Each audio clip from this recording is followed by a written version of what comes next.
Good morning. Welcome to Morning Brief. 24,900 എന്ന support റേഞ്ചിൽ നിന്ന് നല്ലൊരു പുൾ ബാക്ക് കിട്ടി 25,000-ന് മുകളിൽ നല്ലൊരു ക്ലോസിംഗ് ലഭിച്ചൊരു ദിവസമായിരുന്നു ഇന്നലെ.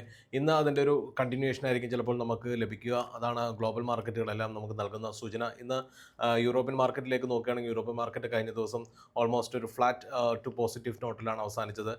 യു എസ് മാർക്കറ്റ് ആണെങ്കിലും റെക്കോർഡ് ഹൈക്ക് അടുത്ത് വരെ വന്നതിന് ശേഷം വീണ്ടും ഒരു ഫ്ലാറ്റ് നോട്ടിൽ തന്നെ ഓൾമോസ്റ്റ് ഒരു പോസിറ്റീവ് നോട്ടിൽ തന്നെയാണ് യു എസ് മാർക്കറ്റ് അവസാനിച്ചത്. ഏഷ്യൻ മാർക്കറ്റുകളെല്ലാം തന്നെ ഇന്ന് നല്ല രീതിയിലൊരു പോസിറ്റീവ് ട്രെൻഡിലാണ് ട്രേഡിംഗ് നടന്നുകൊണ്ടിരിക്കുന്നത്.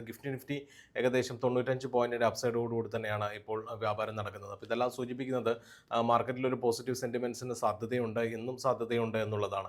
ഇന്ന് മേജറായിട്ടുള്ള റിസൾട്ടുകളൊന്നും തന്നെ ഇല്ല. പക്ഷേ മിഡ് ക്യാപ്പിൽ നിന്ന് ഒത്തിരി നല്ല കമ്പനികളുടെ റിസൾട്ടുകൾ വരുന്ന ഒരു ദിവസമാണ്. അപ്പോൾ സ്റ്റോക്ക് സ്പെസിഫിക് ആയിട്ടുള്ള മൂവ്മെൻറ്റ്സിന് സാധ്യതയുണ്ട്. മറ്റൊരു കൺസേൺ ആയിട്ട് നമ്മൾ നോക്കുന്നത് കഴിഞ്ഞ ദിവസങ്ങളിലെല്ലാം തന്നെ FIIസിൻ്റെ ഭാഗത്തു നിന്നുള്ള നല്ലൊരു സെല്ലിംഗ് തന്നെയായിരുന്നു ഉണ്ടായിരുന്നത്. ഇന്നലെയും മാർക്കറ്റ് നല്ലൊരു പുൾ ബാക്ക് കിട്ടുമ്പോഴും FIIs 1,600 കോടി രൂപയുടെ സെല്ലിംഗ് ആണ് നടത്തിയത്. ഈ ജൂലൈ മാസം മൊത്തത്തിൽ നോക്കുകയാണെങ്കിൽ 10,000-ലധികം കോടി രൂപയുടെ സെല്ലിംഗ് ആണ് FIIയുടെ ഭാഗത്തു നിന്നുണ്ടായത്. അപ്പോൾ FIIയുടെ ഒരു ബൈങ് സപ്പോർട്ട് കൂടി നമുക്ക് ലഭിക്കുകയാണെങ്കിൽ തീർച്ചയായിട്ടും മാർക്കറ്റ് ഒരു റെസിസ്റ്റൻസ് ലെവലെല്ലാം ബ്രേക്ക് ചെയ്തുകൊണ്ട് ഒരു റാലിക്കുള്ള സാധ്യതയുണ്ട്.